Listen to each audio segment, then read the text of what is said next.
We start with a clash of two Western Conference powerhouses. It was the Clippers up against the Nuggets, and the Nuggets won this one. Jalen, which one of these two teams are you more confident in a playoff scenario? The Denver Nuggets. These two teams played in the playoffs last year, and while Denver won, they actually got better. Adding Aaron Gordon, adding JaVale McGee, figuring out a closing lineup with Will Barton handling the ball in the backcourt with Jamal Murray. And the Joker's now elevated himself to MVP status. For the Clippers, I know what I'm going to get from Kawhi, an elite level top player in the game. I know what I'm going to get from their coaching staff and Tyronn Lue.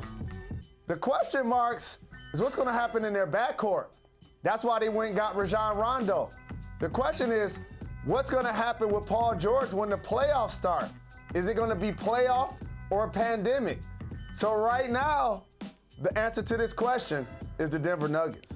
I agree with the Nuggets, and someone that you didn't mention has been playing really well lately. That's Michael Porter Jr. Do you remember when they drafted him? He was slipping in the draft. The Nuggets got him pretty late as a flyer. Well, that ticket has paid off because Michael Porter Jr. has played really well lately, and I like the addition of Aaron Gordon and him. You can interchange them. You can stagger them. It's a really good team that's coming together in Denver, and because of that, like you, I'm more confident in the Nuggets. And so let me tell you about the dynamics of a roster and how you are your skill set. So when you look at Michael Porter and you look at Aaron Gordon, right? You want Aaron Gordon to do a lot of the things that Michael Porter can do and or vice versa. But you need to replace Jeremy Grant. So now you bring in Aaron Gordon, he could be your slasher, he could be your rim runner, he could be your defender, and Michael Porter Jr. can be your scorer.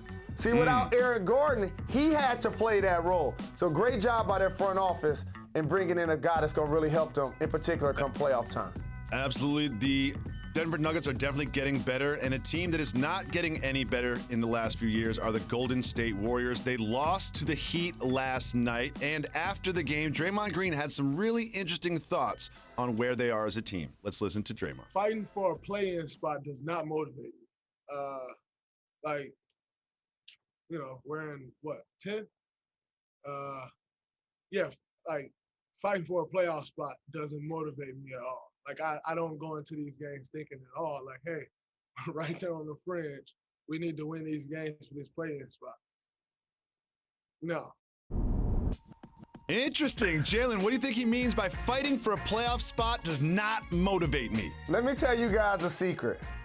Draymond Green is from the hood. He from Saginaw, Michigan, okay? When he got into the NBA, he was a champion. And then all of a sudden he made it to the league and he won 3 rings. He got a chance to win 1, and then he got a chance to win 2 as a part of a super team when the Warriors added Kevin Durant. So when I'm talking about Phoenix and Utah and the Clippers, when I'm talking about Portland and Denver and the Pelicans, when I'm talking about Memphis and Dallas, there's a reason why I don't say the Golden State Warriors. Because you know what Steph Curry and Draymond Green don't want to do? Get bounced in the first round. No. That's what they don't want to do. And so the play-in game puts you in position to be so excited to get in. I'm so excited, and I just can't hide it. I do my Carlton. I'm about to lose, and it's like, wait a minute, hold on. We might get bounced in the first round. So Draymond Green has set a standard. The Golden State Warriors have set a standard, Jacoby, that they're not going to be celebrating just getting into the playoffs. And it could be those Mavs you see in 7, or it could be the Lakers sliding all the way to 7 that could play in that play-in game against the Warriors that would make for an interesting night of television. Now that's the Western Conference. We turn our eyes to the Eastern Conference, and the Brooklyn Nets have another new toy. LaMarcus Aldridge made his debut for the Nets, and LaMarcus looked pretty good. You know, he's always in the mid-post. Not only did he score, but he had 6 assists in this one. Jalen, what kind of impact do you expect LaMarcus to have for this Brooklyn Nets team? I told you when Kevin Durant signed with the Nets, get used to these words, KD at the 5. You bring in LaMarcus Aldridge so he doesn't have to play as many minutes as that spot. And again, they're doing a terrific job. Big shout to Sean Marks, adding quality offensive talented depth.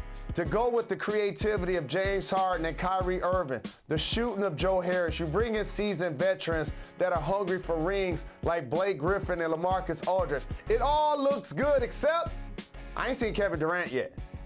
So I see him going back and forth with Michael Rappaport. I see people pulling up old tweets.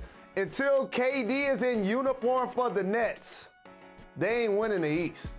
They're not winning the East without Kevin Durant. So it's going to be interesting to see how this plays out as the season continues to progress. But they're doing an excellent job of putting themselves in position to not only win the East, but be a formidable foe in the NBA Finals. Thanks for watching ESPN on YouTube. For live streaming sports and premium content, subscribe to ESPN+.